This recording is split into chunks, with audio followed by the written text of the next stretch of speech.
Hello all. இந்த வீடியோவில் நம்ம பார்க்க போகிற சப்ஜெக்ட் தோக்கி, சித்தர்களின் முதல் கோட்பாடு. நம்ம சிலபஸில் ஸ்டார்டிங்லேருந்தே ஒரு லெசனாக நம்ம இனிமேல் பார்க்கலாம். ஃபஸ்ட்டு சித்தர்களின் முதல் கோட்பாடு.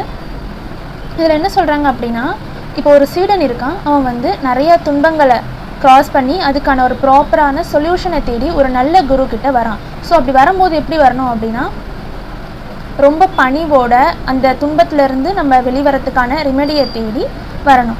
ஓகேவா? அப்படி வரக்கூடிய சீடனுக்கு ஒரு 6 குணங்கள் இருந்தால் தான் அவன் கரெக்டான ஒரு சீடன் அப்படின்னு சொல்லிட்டு சொல்கிறாங்க. அந்த 6 குணங்கள் என்ன அப்படின்னு சொல்லிட்டு பார்க்கலாம். ஃபஸ்ட்டு என்ன அப்படின்னா, தமம், சமம், அதுக்கப்புறம் தமம், அதுக்கப்புறம் விடல், சகித்தல், சமாதானம், ஸ்ரத்தை.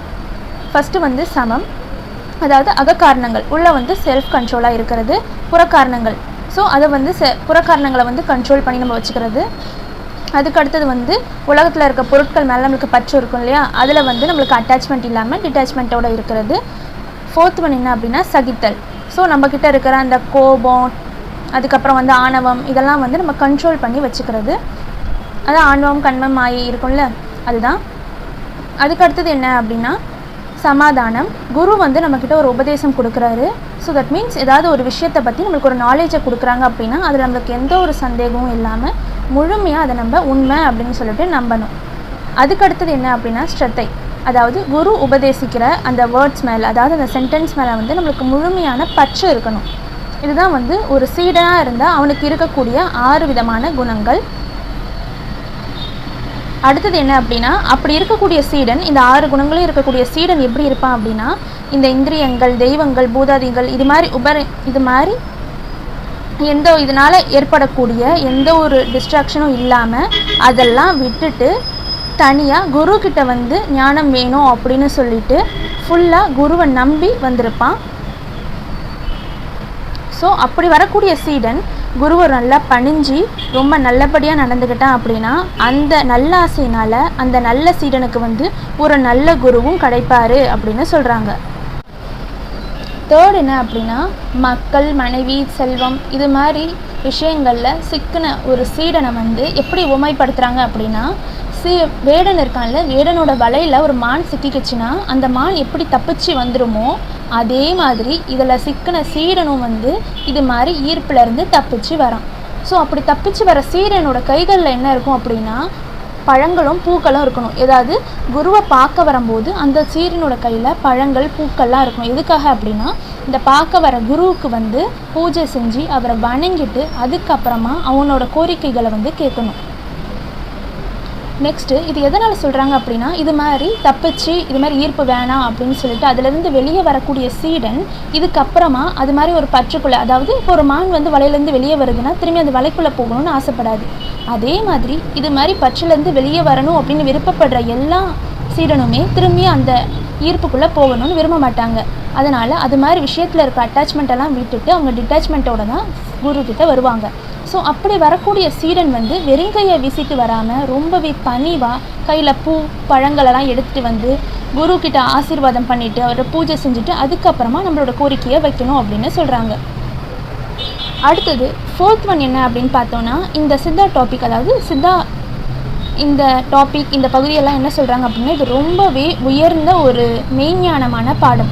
ஸோ இதை படிக்கக்கூடிய மாணவனாக இருந்தாலும் சரி, அதை சொல்லித்தர குருவாக இருந்தாலும் சரி, எப்படி இருக்கணும் அப்படின்னா, பண்டைய காலத்தில் சீடர்கள்லாம் எவ்வளோ பணிவாக இருந்தாங்களோ அது மாதிரியும், அதே மாதிரி அந்த முற்காலத்தில் இருக்கக்கூடிய குருக்கள் அவங்கெல்லாம் எவ்வளோ நாலேஜபிளாக எப்படி இருந்தாங்களோ அதே மாதிரி இப்போ இருக்கக்கூடிய குருக்களும் இருக்கணும், அப்படி நடந்துக்கணும் அப்படின்னு சொல்லிட்டு சொல்ல வராங்க. அடுத்தது என்ன அப்படின்னா மாணவன் சொல்கிறது ஒரு டெஃபினிஷன் என்னென்னா பண்பு உடையவன் அப்படின்னு சொல்கிறாங்க. அதுதான் மாண்பு உடையவனை தான் மாணவன் அப்படின்னு சொல்லிட்டு டிஃபைன் பண்ணுறாங்க. இப்படி சொல்லும்போது இதில் குரு என்ன சொல்கிறாரு அப்படின்னா, ஸோ இந்த கான்வர்சேஷன் எல்லாமே குருவுக்கும் சீடனுக்கும் நடுவில் தான் போயிட்டுருக்கு. அப்படி பார்க்கும்போது குரு என்ன சொல்கிறாரு அப்படின்னா, நம்ம யார் அப்படின்னு சொல்லிட்டு தெரியாதவன் எப்படி இருப்பான் அப்படின்னா, சூறாவளியில் சிக்கிக்கிட்டு இருக்கிற அந்த சின்ன துரும்பு எப்படி திரும்பி பிறந்துட்டு இறந்துட்டுன்னு சொல்லிட்டு அந்த லூப்புக்குள்ளேயே இருக்குமோ அதே மாதிரி தான் அந்த சீடனும் இருப்பான். இந்த நிலை எப்போ மாறும் அப்படின்னா, பிரம்மம் அதாவது நம்மளுக்கு மேலே ஒரு சுப்பீரியர் பவர் இருக்குது அப்படின்னு உணர்றவன், அதாவது தன்னை தான் பிரம்மம் அப்படின்னு சொல்லிட்டு உணர்கிற நிலை எப்போ வருமோ அப்போ இந்த விஷயம் நீடிக்காது அப்படின்னு சொல்லிட்டு குரு சொல்கிறாரு. ஸோ இதை கேட்ட மாணவன் அதாவது சீடன் என்ன சொல்கிறாரு அப்படின்னா, இதை பற்றி எனக்கு தெரிஞ்சுக்கணும், நான் யார், நான் மேலே யார் இருக்கா அப்படிங்கிற விஷயங்கள்லாம் தெரிஞ்சுக்கணும் அப்படின்னு சொல்லிட்டு குருக்கிட்ட சீடன் கேட்கும்போது குரு என்ன சொல்லுவார் அப்படின்னா, சீடனுக்கு தீட்சையை கொடுப்பாரு. தீட்சை அப்படின்னு சொல்கிறது ஒரு குரு இருக்கார் இல்லையா, அவர் எல்லா ஏற்பாடையும் செஞ்சு தொடங்குற விஷயத்தை தான் தீட்சை அப்படின்னு சொல்லுவோம். இதில் 3 விதமான டைப்ஸ் இருக்குது. ஒன்று காண தீட்சை, அப்புறம் நினைய தீட்சை, தீண்டு தீட்சை. ஃபஸ்ட்டு காண தீட்சைன்னா என்னன்னு சொல்லிட்டு பார்க்கலாம். காண தீட்சை, மீன் எப்படி முட்டையிடும் அப்படின்னா, மீன் கடலில் நீந்திக்கிட்டே போகும்போதே அதோட முட்டைகளெல்லாம் இட்டுடுமா. அது மாதிரி அந்த 3 முட்டை எல்லாத்தையும் அதை விட்டதுக்கப்புறம் அதை பார்க்கும்போது அந்த இட்ட முட்டைகள்லாம் தாய் மீனுக்கு பின்னாடி குஞ்சா மாதிரி நீந்தி வந்துக்கிட்டு இருக்கும். ஸோ இதுதான் காண தீட்சைக்கான எக்ஸாம்பிள்.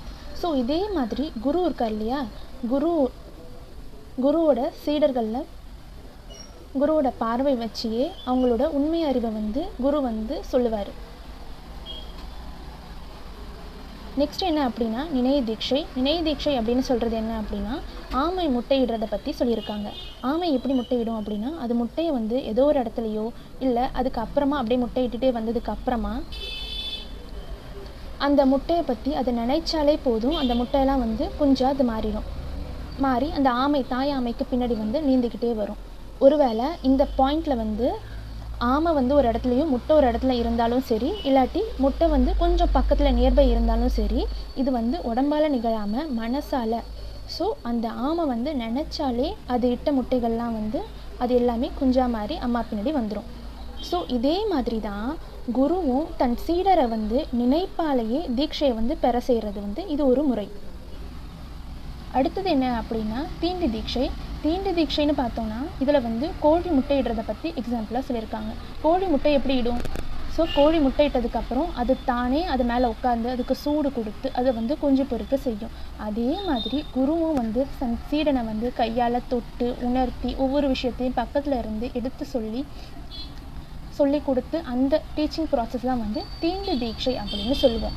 ஸோ இப்போ நம்ம பார்த்த 3 டைப்ஸில் மோஸ்ட்டாக நம்ம கையாளுற டைப் எது அப்படின்னா இந்த தீண்டு தீட்சை தான், அதாவது உபதேசம்.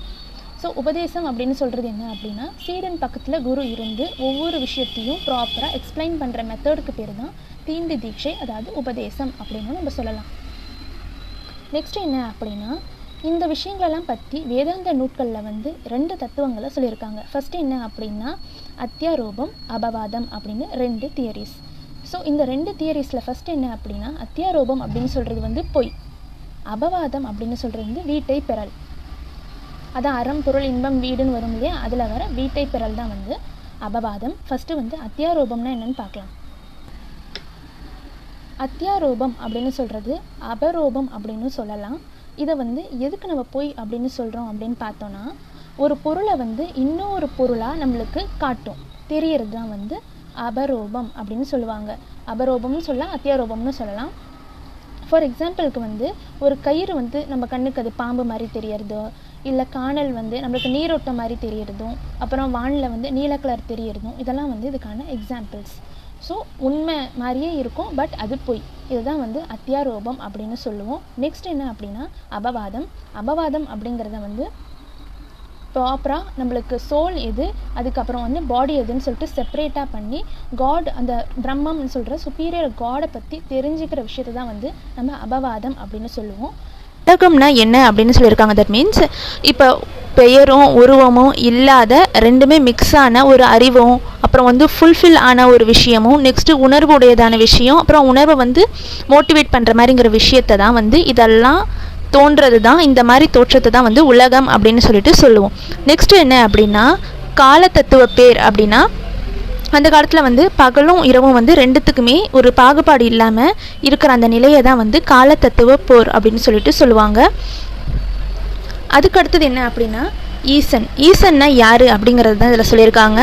யார் ஒருவரால் எல்லாரையுமே வேலை செய்ய பணிவு வேலை செய்ய வைக்க முடியுதோ, அதே மாதிரி யார் ஒருவரால் எல்லாரையுமே ஆட்சிப்படுத்த முடியுதோ, யார் ஒருவரால் எல்லாரையுமே கிரியேட் பண்ணவும் முடியணும், டிஸ்ட்ராய் பண்ணவும் முடியணும், இது மாதிரி 2 விதமான செயலையும் செய்ய முடியுதோ அவரு தான் ஈசன் அப்படின்னு சொல்லிட்டு சொல்கிறாங்க. அடுத்தது இந்த உலகம் உண்டானதுக்கான காரணம். இந்த உலகம் உருவாகிறதுக்கான காரணம் ஃபர்ஸ்ட் காரணம் என்ன அப்படின்னா மாயை தான். அதுக்கான நிமித்த காரணம் யார் அப்படின்னா ஈசன். மற்ற எல்லாம் என்ன அப்படின்னா அந்த கண்மங்கள், அந்த 3 விதமான குணங்கள், இதெல்லாம் துணை காரணமாக வச்சு தான் இந்த உலகம் தோன்றியிருக்கு. நம்ம அடுத்தது என்ன பார்க்க போகிறோம் அப்படின்னா, இப்படி தோன்றின உலகத்தில் என்னென்ன இருக்குது அப்படின்னு பார்த்தோன்னா, இந்த மாதிரி உலகத்தில் ஃபஸ்ட்டு என்ன இருக்கும் அப்படின்னா 3 விதமான குணங்களோட இயல்பால் தான் இந்த உலகம் தோன்றியிருக்கு அப்படின்னு சொல்கிறாங்க. அந்த 3 விதமான குணங்கள் என்ன அப்படின்னு பார்த்தோன்னா சத்வகுணம், ரசோகுணம், தமோகுணம். நம்மளுக்கு நார்மலாகவே தெரியும் சத்வகுணம் அப்படின்னு சொல்கிறது ரொம்ப காமா அது மாதிரி இருக்கிறது. ரசோகுணம் அப்படின்னு சொல்கிறது கொஞ்சம் எப்படி சொல்கிறது, ஃபஸ்ட்டு நம்ம சத்வகுணத்தை பார்த்தாச்சு, இப்போ தமோகுணத்தை பார்த்துருவோம். தமோகுணம்னு சொல்கிறது ரொம்ப சோம்பலாக இருக்கிறது, ரொம்ப அரகண்ட்டாக கோப்படுறது அது மாதிரி. ஏன்னா ஃபஸ்ட்டு சத்வகுணம்னு சொல்கிறது ஃபர்ஸ்ட் கிரேடில் வரும், தமோகுணம்னு சொல்கிறது லாஸ்ட் கிரேடில் வரும். ஸோ இந்த 2 குணத்தையும் மிக்ஸ் பண்ண மாதிரி இருக்கிறதா ரசோகுணம்.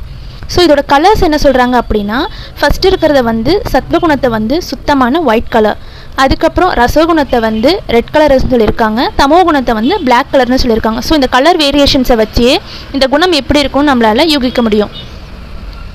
அடுத்தது என்ன அப்படின்னா இந்த கலர் இருக்கு இல்லையா, இது ஒரு குணத்துக்கும் ஏற்ற மாதிரி கொடுத்துருக்காங்க. ஸோ இந்த குணம் எப்படி ஹியூமன்ஸ்குள்ளே வந்திருக்கு, நெக்ஸ்ட் இதனால் எப்படி இந்த வேர்ல்டோ இந்த உலகம்லாம் ஃபார்ம் ஆகிருக்கு அப்படின்னு பார்த்தோன்னா, இப்போ இதில் 3 விதமான குணங்கள் இருக்குது. இது எல்லாமே சமமாக இருக்கும்போது ஒன்றோடு ஒன்று இன்க்ரீஸ் ஆகுது, நெக்ஸ்ட்டு கீழே இறங்குது. ஓகேவா, சிலது ஒரு 2 குணம் மேலே ஏறிச்சுன்னா மிச்சம் ஒரு குணம் இறங்கும். இது மாதிரி விஷயங்களால் தான் உலகம் தோன்றியிருக்கு அப்படின்னு சொல்கிறாங்க. அது எப்படிலாம் ஆகுது அப்படின்னு பார்த்தோன்னா அதோட டைப்ஸில் ஒன்று இன்னொன்று அடக்கி, இல்லாட்டி ஒன்று இன்னொரு விஷயத்தை சார்ந்து போகிற மாதிரி இருக்கும், இல்லாட்டி ஒன்று இன்க்ரீஸ் ஆகும், இல்லை ஒன்று டிக்ரீஸ் ஆகிற மாதிரியும், இல்லை 2 குணங்கள் சேர்ந்து மர்ஜ் ஆகி நடக்கிற மாதிரி இருக்கும். இதுதான் ஒரு 4 விதமான டைப்ஸ். ஸோ இதனால தான் பேசிக்காக உலகம் ஃபார்ம் ஆகிறதுக்கான ரீசனாக இருக்கிறது என்ன அப்படின்னா இந்த 3 விதமான குணங்களோட இயல்பு தான். தட் மீன்ஸ் இந்த உலகம் ஃபார்ம் ஆச்சு அப்படின்னா அதுக்கு இந்த உலகத்தில் இந்த 3 விதமான இயல்புகள் தான் தோன்றுது. இப்போ அடுத்தது என்ன பார்க்க போகிறோம் அப்படின்னா அந்தர்யாமினா என்னென்னு பார்க்க போகிறோம். அந்தர்யாமி அப்படின்னு சொல்கிறது முதல்வராக இருக்கக்கூடிய சிவன் இருக்கார் இல்லையா, அவரோட சொரூபத்தை நம்ம சித் அப்படின்னு சொல்லுவோம். அந்த சித் அப்படின்னு சொல்கிறது என்ன அப்படின்னா சத்வத்தை ஓங்கி இருக்கிற ஆங்காரத்தை தான் நம்ம சித் அப்படிங்கிற மாதிரி சொல்லுவோம். ஸோ இந்த ஆங்காரம் ஆன்மாவோட மர்ஜ் ஆகி இருக்கிற நிலையை தான் நம்ம அந்தர்யாமி அப்படின்னு சொல்கிறோம். ஸோ இது அந்த ஈசனோட ஸ்ருதி நிலை அப்படின்னு சொல்கிறோம். இந்த நிலையின் ரூபத்தை நம்ம என்ன சொல்லலாம் அப்படின்னா ஆனந்தமய கோஷமாசன்னு நம்ம சொல்லலாம்.